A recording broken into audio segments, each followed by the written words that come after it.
Hi, this is Sensei Tony. Welcome to the House of Meditation and our evening meditation service.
Namo Furubasa, Namo Furubasa, Namo Furubasa.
Let us celebrate together the liturgy of the day. Let us share the peace. May all beings awaken to that peace which is our true home. Let us take refuge. I take refuge within the ground of being, within which I live and move and breathe. Let us make the accord. I take sanctuary in the heart of being, accepting all of my delusions in thought, word, or deed, born of ignorance, hatred, and greed. Let us give thanks. I give thanks for all things, especially this day, this community, this Sangha. I pray for all those who have made the transition, for all those who love and serve those who are sick. May we all come to know that peace. May my heart be open and my mind clear. May all be free from suffering and the causes of suffering. And may all come to know that peace which is born of insight and understanding.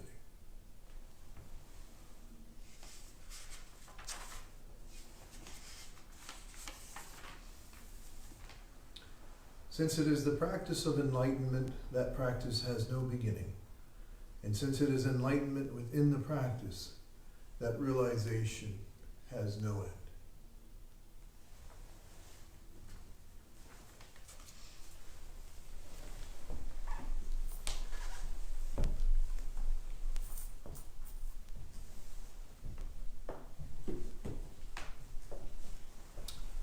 Welcome to the House of Meditation, to our meditation service that we hold weekly.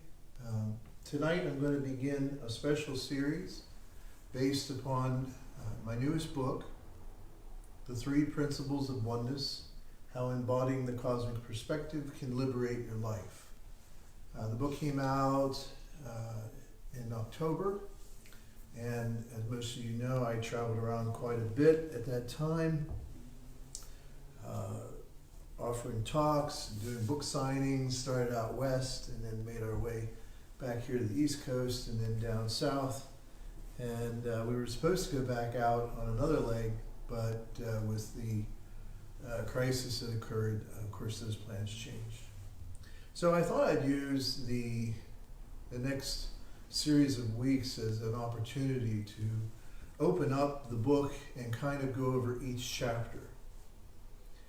If you have questions after one of the talks about the book or the chapter we covered, please email me. Go to AskSenseiTony.com and you can email me there. So what I'd like to do tonight is start with the beginning and talk a little bit about how the book came to be. And I want to start, as I do every talk, by giving a reading. So tonight's reading comes from chapter 1 of our book. And that is by Joseph Campbell. The new discoveries of science rejoin us to the ancients by enabling us to recognize in this whole universe a reflection magnified of our most inward nature, so that we are indeed its ears, its eyes, its thinking, and its speech. The mystical theme of the space age is this: the world as we know it is coming to an end. The world as the center of the universe, the world divided from the heavens, the world bound by horizons in which love is reserved for members of the in-group. That is the world that is passing away. Our mythology now, therefore, is to be of infinite space and light, which is without as well as within.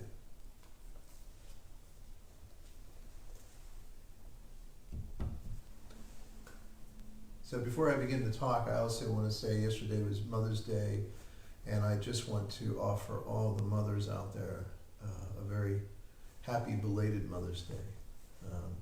There is a saying in the loving kindness scripture of Buddhism that a Buddha or Bodhisattva loves like a parent, like a good mother. Now, the foreword of this book was written by a friend of mine, Nana Visitor. Some of you may be familiar with her work. She has been a star of stage and screen for many decades. She was most popularly known as a character on Star Trek Deep Space Nine, that part of the franchise which was known for sort of taking Star Trek to sometimes darker places. For me personally, I found it to be the most interesting of the whole series. And Nana and I got to know each other. She did some studying with me, and we've actually done a retreat together. And so she was very kind to offer the foreword in the book. So I just wanted to kind of give you a little background on her. We met in New York City, and I was doing an article for Mindful magazine, and I did an article about her incredible journey from some of the suffering and struggles she went through and finding her way out of them through the practice of mindful living. So I highly recommend her work. So the introduction. Why did I write this book? As many of you know, I've written a number of books, and I love to write, but honestly, the idea of putting a book together is always a lot of work. And so before I would put that much energy into something like that, I take a great deal of time to sort of contemplate and reflect, why am I going to do this? Because I like to have things have a sense of purpose and to start with intention. So until that becomes clear for me, I probably won't proceed. But this book came to me many, many years ago and has been kind of working within me for a little over 2 decades. And it sort of lays out for me the foundation of the teachings that we practice and follow. So in order to tell you the thing that started that, the situation that kind of got this thing rolling, and it was something that really happened to me a little over 20 years ago. And I now call it the Walden Pond Parable. The story is this. When I was attending graduate school and living in Cambridge, Walden Pond, which I had always been in love with Thoreau and his book, Walden, and the whole meaning behind that. And but what was so cool was that Walden Pond was now our refuge from city life. It was only roughly about 10, 15 minutes outside of where we lived in the heart of Cambridge, off Harvard Square. And it was such a beautiful place, such a peaceful place. And so we would go there quite often. And I even led a retreat there one year. But this, in the summertime, Walden served as a very practical place to go and cool off. And it would get packed with people. So my wife and my son at that time, who was only about 2 years old, we went to Walden Pond. Now I was also running a lot back then. I've always tried to stay somewhat fit. And I was very fit then. I was doing some coaching for the Harvard boxing, some of the people on the boxing team, and was in very good shape. So I was running a lot. And so it was a very hot day. It was probably in the high 80s, 90 degrees. And I was wearing shirt, shorts, and sneakers. And if you've ever been to Walden Pond, it's quite large. In fact, sometimes calling it a pond seems to be a bit of a pun because it's quite large. And so I would make my run around the pond. So I ran around the pond, which I say is quite large if you ever look up the specs on it. But I was very fit and very young, and I thought, this is just part of my exercise. So I get around the third time to the back of the pond. So if you will, think of this as the beach, and I was on the other side, over where the original Thoreau House foundation is. And I decided, I was so hot that I decided, you know what, I've watched people swim across this ginormous pond, and I thought, I can do that. So I got down and jumped into the pond, and it was very refreshing at first. I kept my shoes on, my sneakers, and I proceeded to swim. And I'm a good swimmer. But I gotta tell you, by the time I got to the middle, roughly the middle of the pond, and I should tell you too that Walden Pond, I think, is somewhere around 100 feet deep. It's a very deep pond, and the water is very, very cold. I got to the middle of that, and I was spent. My limbs were sort of starting to cramp. I felt like I couldn't hardly get my breath. And I gotta be honest with you, and I've told this story many times, I really thought this could be the end for me. And I thought, oh my God, here I am, Walden Pond, man drowns. And there was this real moment where I was struggling to try to keep swimming, but it wasn't possible. I mean, I just literally felt like I couldn't move my limbs. And the water felt so icy and cold, and it felt like I couldn't get my breath. And then, somewhere from in the very depths of my being, I heard a voice. And that voice said to me very clearly, very strong, but very gentle, let go. You're okay. And somehow, when I heard that voice, it suddenly occurred to me that all I had to do was roll over on my back. And I remember rolling over on my back, which I love to swim, and I'm a Pisces, so I love the water. And I remember rolling over on my back and thinking about all the times I had done that in a pool. And the sun was shining very strongly and very brightly. And as I lay there, I began to float. And it was effortless.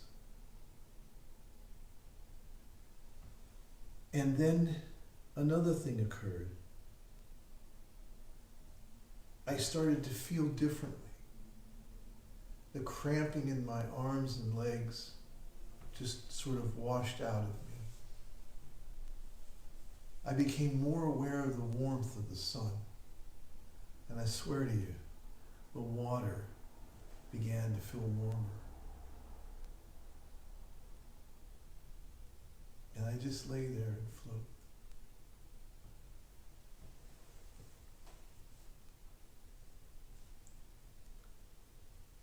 Now, there was a part of me that could have stayed in that space. It was so beautiful. And I felt so completely at one with myself, with everything. I felt as if I could have stayed in that moment forever. And I felt as if I was somehow participating in eternity. But then the thought of my little boy, my little baby, my little son, and my wife came into my mind. And I realized I wanted to beautiful as this experience was, being with them was where I needed to be. And so I just floated for a little while longer, and then I would roll over and I'd start to swim. Real easy strokes. And if I got tired, I would just roll over on my back and float, swim some more. So the funny thing is, I finally get to the shoreline. I emerge from the waters, and my wife and son are there on some beach towels on the shore by the beach house. And my wife stands up and she has this look of terror on her face. And I come over and I just collapse onto one of the beach towels, and I basically passed out. And she always loves to joke with people and tell them that, you know, that expression, someone turned green? Well, my wife will tell you that she literally, when I came out of the water, she said I was literally green. So anyhow, that story is true, and that story was a real, deep experience for me. But I share it because it's also illustrative of the heart of the teachings of oneness. And that is that all of us, and this is part of the first chapter, all of us have experienced a great sense of separation. All of us have experienced feeling disconnected, maybe disconnected from the people we love, maybe disconnected from our culture, our community, maybe even disconnected from the cosmos themselves. We feel alone, and that's frightening. And sometimes we struggle to achieve some hidden sense of perfection, to try to somehow work our way into some ideal. But somewhere along the way, everybody gets tired. And sometimes you get to the place like I did in that pond where you don't think you can go on. The heart of the teachings of the Dharma, the way of oneness, is the same as the voice that I heard in the middle of that pond that day. Let go. It's okay. It's okay. Everything is all right.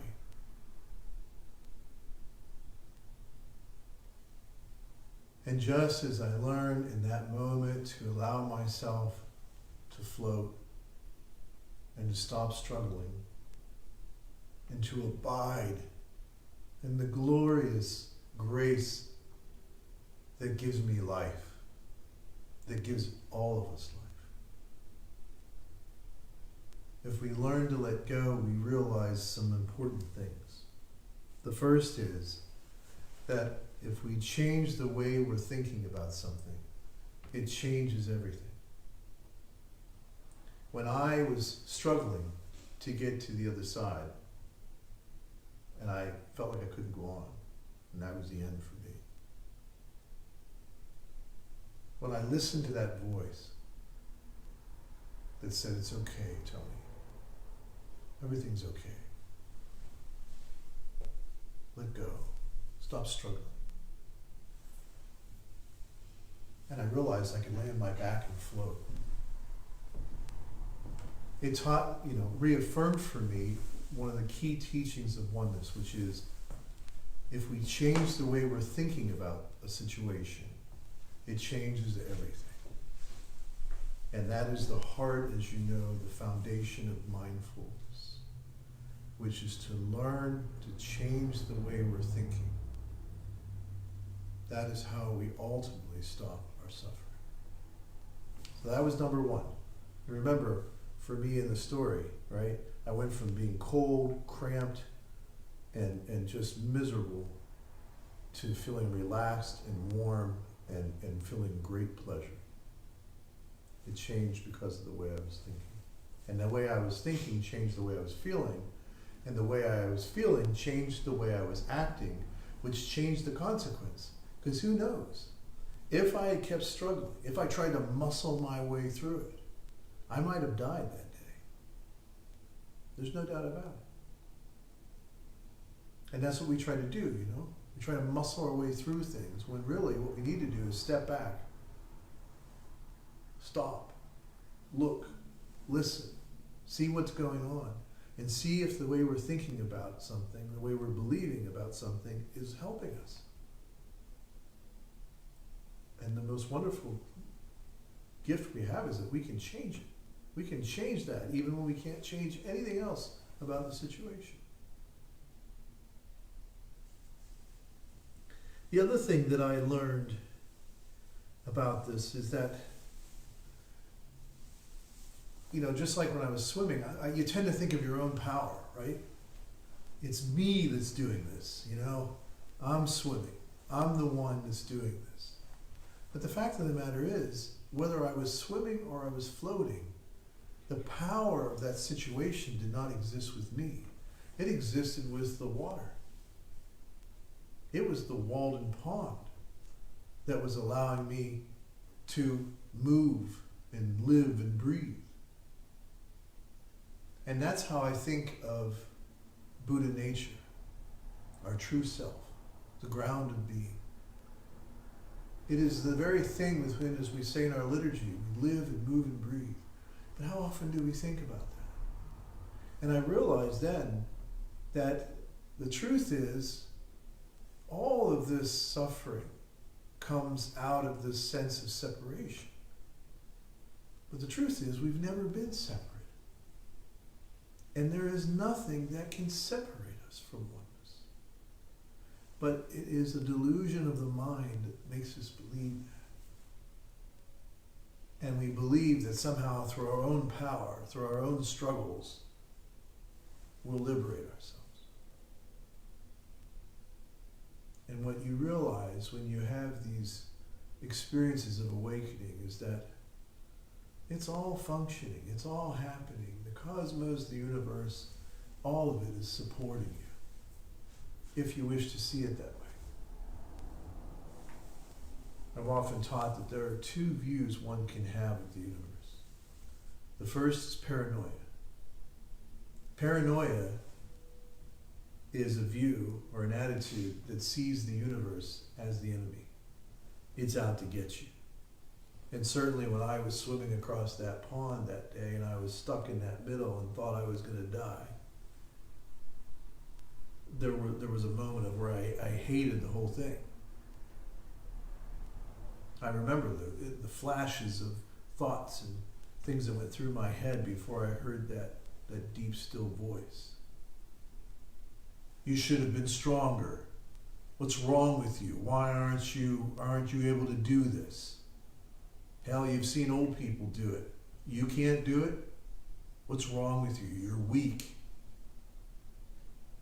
And then I began to, it was curse the water. Why is it so cold? Why is this pond so damn big? And all those voices from the ego self, and all those voices of the conditioning of separation were there in that moment. And it didn't help me one bit. In fact, if I had listened to those voices, I probably would have died. But the other view of the universe that one can cultivate besides paranoia is pronoia. Pronoia is the belief that the universe is actually supporting me. It's actually helping me. And the key is for me to get in harmony with the way the universe is. To observe and understand the Tao, the way of the universe. And when I do this, and I get into harmony with it, it's just like that experience I had in the middle of Walden. that voice says, let go. Stop struggling. Stop trying so hard to be perfect. It's okay. You're okay. And all you have to do is realize that. And when you do, you change the way you see things, and you change the way you feel, you change the way you act, and in my opinion, you become a part of the change of the very universe, the change which can lead us to a higher, more universal consciousness, one that draws us out from our more limited, bounded, tribal identities. One that allows us, that lifts us, just like that water did to me that day, into a higher state of being.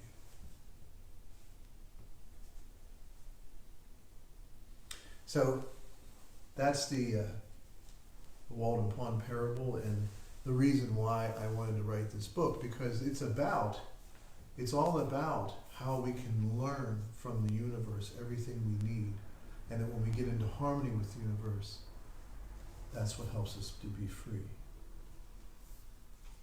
In chapter 1, I say that we have a need for a cosmic perspective, where we awaken to a deep and abiding sense of connection with the universe and how it actually seems to work. A view that personally opens us up to a larger sense of identity beyond the limits of our egocentric selves. 2, the need for a mindfulness practice to create calm and clarity in order to enhance a sense of oneness within ourselves. And 3, the need to creatively participate purposefully and meaningfully in oneness with others in the world. This is what the book's trying to address. And we're going to address it in 3 ways, and that's how the chapters of the book are broken up into different sections. The first section is, I hope to enlighten. I hope to help you wake up to the 3 principles of oneness and what we actually know about our universe. 2, I hope that I can educate, that I can teach you this knowledge and show you how it is scientifically sound and can inform and provide an evidence-based spiritual foundation for your life. And 3rd, that I can help you embody this, help you integrate this knowledge in a way that is healing, transformative, both for you personally and for the world. So that's my goal. Pretty lofty. And I hope in some small way this book will help you in that direction.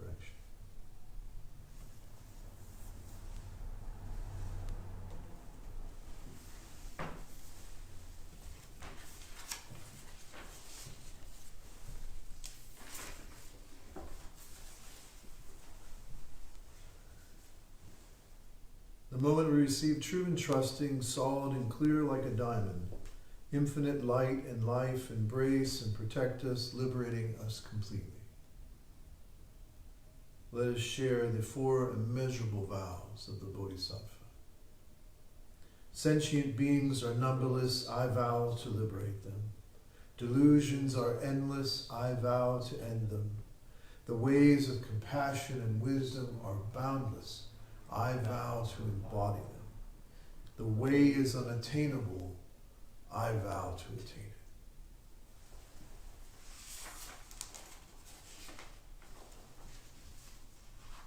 Let us recite together the precepts for the community of the Bodhisattva's vow. I allow my true self to manifest in all aspects of life.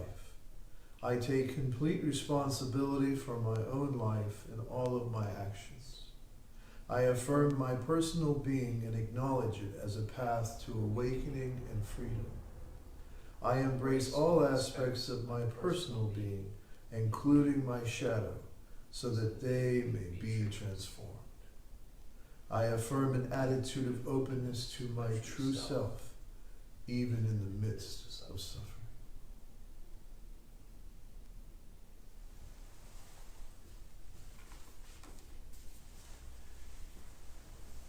We will now offer incense. I would invite you to offer incense in your home altar space, and then we will begin chanting together. And tonight we're going to use the Nembutsu, the Namo Amida Butsu. Sometimes people ask me what that mantra means. It's the mantra of oneness, and it can be translated in many ways. My favorite version is, I take refuge in my true self for my sake and the sake of all beings. But it is truly the mantra of oneness, and honestly, it's the mantra that I chanted as I swam back towards my wife and son that day. So it is a chant of gratitude, a chant of gratitude.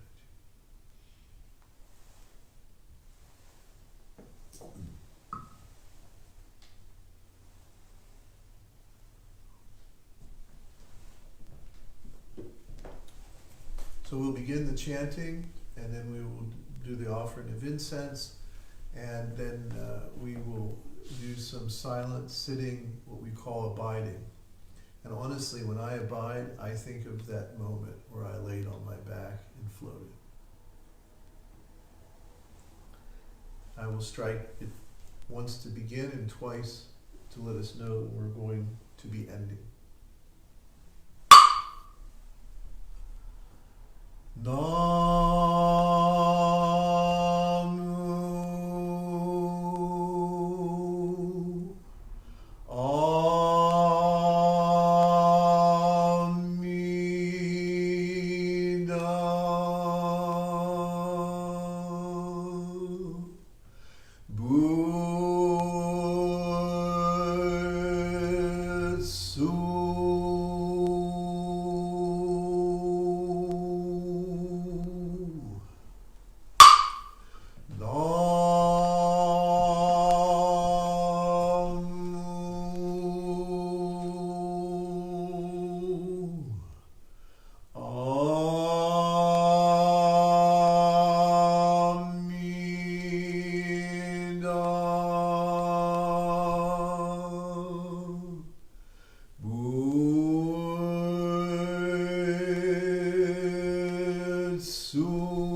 Remembering that we never practice alone, let us offer our daily devotion.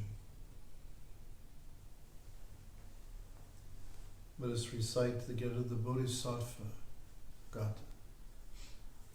We dedicate this practice to the welfare of all beings throughout space and time. May it always be so. Namo Amida Butsu.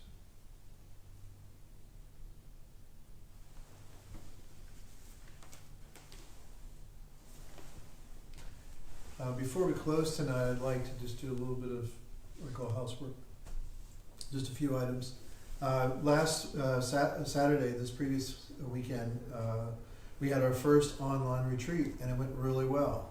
The retreat went from 2 to 6, and we had a nice group of folks, and they were preparing to take the precepts. If for some reason you couldn't make Saturday, what we're doing is we recorded that retreat, and my son is going to edit, and then we will have that available for folks to watch. And then anyone that takes the precepts training makes the commitment and donation to the community, the Sangha. You will also receive time privately with myself to clarify any of the teachings or anything that you're working on. This coming weekend, before I say that, just if you need information on that, you can email me at Sensei Tony 03@gmail.com. And if you go to the AskSenseiTony.com website and you want to contact me, it's that email address. You can also use our older address, House of Meditation, all one word, houseofmeditation@gmail.com. Finally, this coming weekend, this coming Saturday, the 16th, is our annual celebration of the birth of the Buddha. Now, for the last 20 years or so, this has been one of the biggest celebrations of our year. This is where we recognize new seminarians or graduates of the seminary program. This is where we welcome new members, new preceptees. And this is also where we will give out the Compassion in Action Award, which is an award we give to someone in the community who is serving others in a way that needs to be recognized and lifted up and supported. And it's also known in Japanese as Hana Matsuri, or the Flower Festival. So it's just a beautiful ceremony.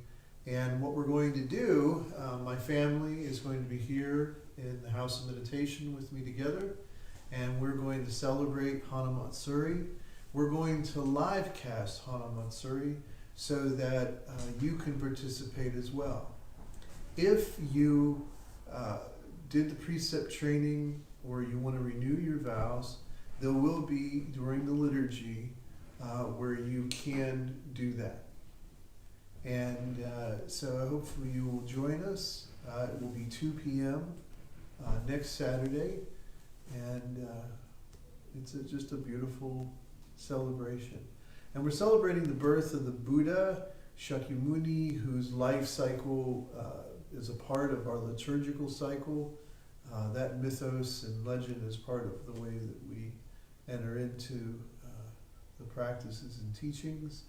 And this is celebrating his birth, but it's also celebrating the rebirth of all life. So it's a celebration of his historical birth, but also the rebirth of all life. So I hope you will join this, and I hope that this evening was helpful to you. Blessings. Thank you.